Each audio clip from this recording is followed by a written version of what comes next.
China, soal masalah China di mana China kan juga memberlakukan zero COVID atau membatalkan zero COVID policy, mulai membuka lagi kembali ekonominya, meskipun kasus kan sekarang juga lebih menyebar, bahkan ke beberapa negara-negara di kawasan Asia Timur pun juga lumayan tinggi gitu ya untuk kasus COVID-19. Apakah ini untuk kebijakan China sendiri untuk melonggarkan pembatasan ini cukup kontraproduktif ya untuk pertumbuhan ekonomi? Anda melihatnya seperti apa?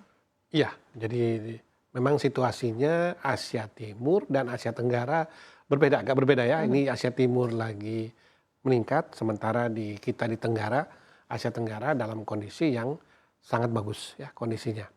Dalam hal kemampuan mengatasi pandemi COVID yang sebentar lagi sudah mau ke endemi ya.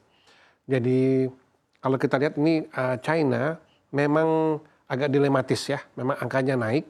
Sebetulnya dengan population yang billions ya, itu angkanya relatif kecil secara rasio ya, tetapi ada kekhawatiran karena dianggap memang berbeda dengan US dan Europe, kawasan yang memang ya udah bebas aja lah, terserah daripada ya endemi aja.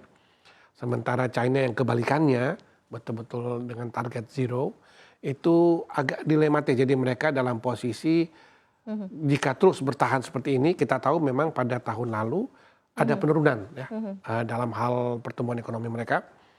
Meskipun masih dalam batas-batas tadi plus ya, masih atas plus. Jadi kelihatannya tindakan China ini memang mencoba mengubah perspektif. Jadi kalau dulu sangat kontraktif, maka sekarang mencoba dilonggarkan. Cuma memang pengaruh dari news effect ya. News effect itu kita lihat sendiri bagaimana kelihatan ada kepanikan. Dari sisi angka 7.000 terpapar per hari, kita juga mungkin udah pernah mengalami masa-masa yang lalu, sebetulnya masih bisa terkendali. Cuma ada kekhawatiran kalau itu memang belum dijumpai variannya atau apapun yang mengakibatkannya.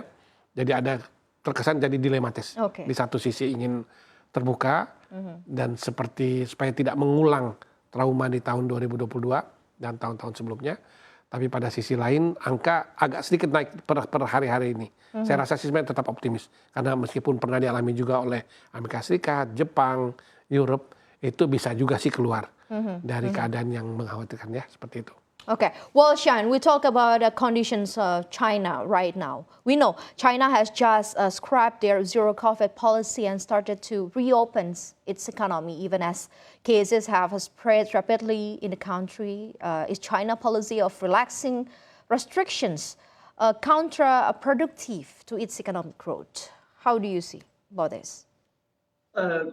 Not really, Maria, because there are two aspects to it. One is psychological and the other is pragmatic. Psychologically, markets have taken it very positively and even people have taken it positively. Pragmatically speaking, I think the Chinese government have made the right approach, and President Xi Jinping, he has taken into account all the stakeholders and they have decided to open up the economy after 3 years. So it's a good move. And how ASEAN can benefit from this China opening, I think already many countries in ASEAN, they are ready to welcome Chinese tourists, not only Joai IQI, but chairman of Malaysia Indonesia Business Council, Senator Jaziri Al-Kab, I was speaking to him 2 days ago.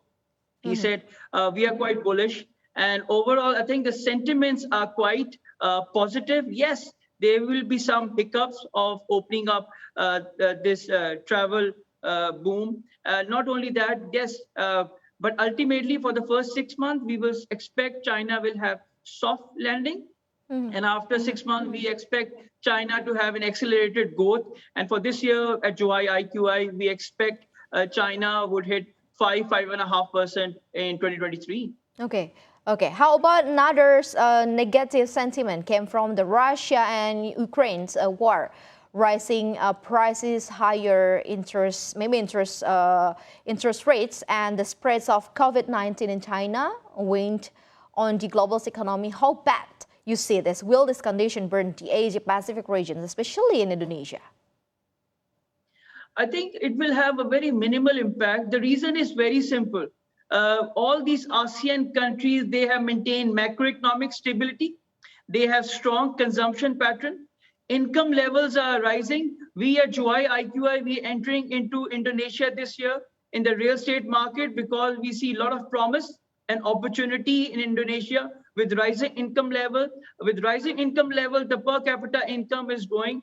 And under the leadership of President Jokowi, the country has been able to attract FDI, which is very important. So if you look at the GDP equation, you have consumption, you have investment, you have government, and net of export.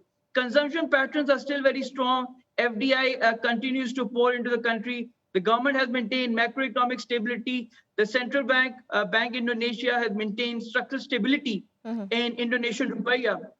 And above all, trade and commerce has been on the upsurge. So overall, I think ASEAN economies will continue to be on the rise. And as I said, 3 regions will be rising for the next 2 to 3 years. And they will be driving the growth of global economy. ASEAN, GCC, Gulf, and Africa.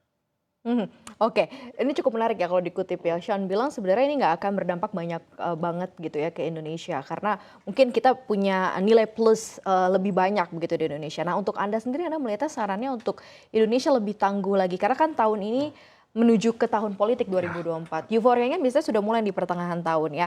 Investor akhirnya juga akan lebih banyak menahan uangnya, wait and see dulu, melihat nanti akan kebijakan policy untuk ekonominya akan seperti apa gitu ya. Masih akan ditunggu, ini akan seperti apa Pak Willem? Ya, terima kasih Maria. Jadi kita sudah pernah mengalami election 2-3 kali sebelumnya lah ya, sejak reformasi dan selalu seru ya, artinya selalu panas ya, artinya situasinya.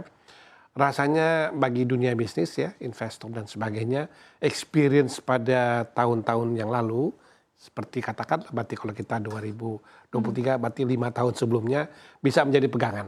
Karena pada akhirnya kita boleh melihat tidak cuma masa campaign, tapi juga pada masa election pun kita bisa dibilang sangat kondusif kondisinya.